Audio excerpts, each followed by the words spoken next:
Hi there team, welcome back to the channel and welcome back to Worth Your Time, Worth Your Money, an ongoing segment that I run here on this channel where I just look at the opening hours of new and upcoming games, package it all together in a short little punchy video around about 10 minutes and give it to you so you can make up your mind on your own. Today we're having a look at Sunken Engine, kind of like Lovecraftian themed repair shop, ship harbour shop type simulator game, and so far I'm enjoying it. It's got some caveats, it's got some issues, but broadly speaking I think they've actually done quite a bit with not much, albeit some of the pacing needs a bit of work. It is dragging and feeling a little bit bloated in those early hours. It's developed by 2 Nomad Studio, don't know them, they don't seem to have anything else released. It's published by Playway, who are the shovelware monsters, but for all the shovelware, they do actually churn out good titles, like House Flipper or Crime Scene Cleaner, that sort of thing. So in many ways, yes, it is one of those games, but it's got its own theme, its own coat of paint, and I'm finding it entertaining so far. But yeah, the broad idea is that you're running a sort of little harbour master's office in like an Innsmouth type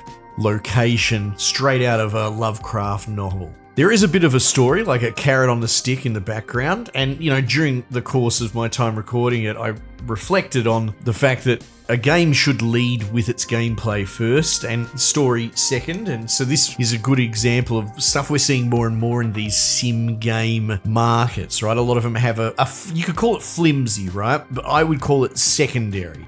They have a secondary story, which comes after the gameplay loop. So you play the game, you enjoy the, 9 to 5 simulator doing X, Y, Z, and then in the background, keeping you hooked and a little bit of intrigue is a story. And so this is doing that as well, as opposed to the absolute travesty that is the AAA industry and it's falling over itself. These narrative games first, with flimsy narratives, to be perfectly honest, or not enough to carry them, with walking gameplay strapped onto the back. It's very cool to see the sort of simulator space of all spaces starting to actually figure this out and do it properly. Even some of the demos we looked at the Steam Next Fest, like bus driving simulator and container loader simulator, whatever that was called, right? They actually have got the story balanced better than what you would argue are their betters in AAA. Not for long, at least. So yeah, in this, the idea is that you've come along to this town, you're a bit estranged, you're following in the disappearance of your father, who was, the harbour master repair dude.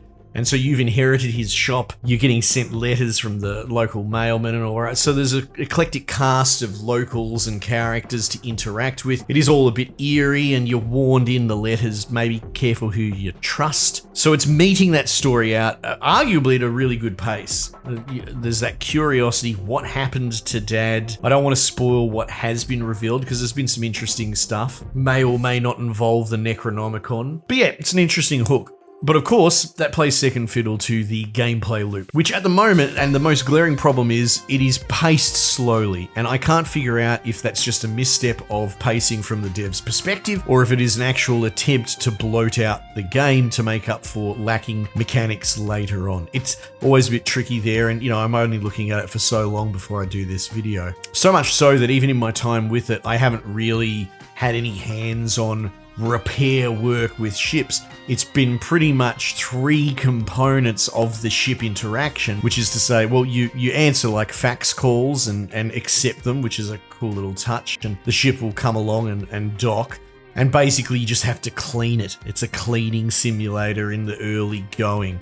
I have seen footage of other YouTubers covering this game months and months ago, as like an early preview build, where they did in fact do more engineering stuff, maybe, playing with the engine, etc. So I know it's there, but they've buried it, at least in the early game. So for the most part, it's pretty much picking up rubbish and putting it in the bin, which is fine. Scrubbing up dirt and kind of shucking, scalpel scraping, barnacled oysters and all that sort of crap, which in turn can be collected and reused, and you've got like a front of house shop where you can sell them to people. And there's a sort of supermarket simulator ultra light thing going on there where, you fill their order, you drop it down, they pay you, and you make sure that you pay them back in change, right? So that's been the king king's share of the core loop so far. It is meeting out like upgrade trees, things like getting new licenses from the mayor for larger ships. That's pretty much where I'm up to at the moment. I may even need to increase my dock to get larger jobs. So I feel like I'm right on the cusp, to be perfectly honest. But what's carrying the bloat, I suppose, and making it tolerable. Tolerable's not the great word. I'm having fun with it, I am. But there is a bit of pace, there's a bit of stress.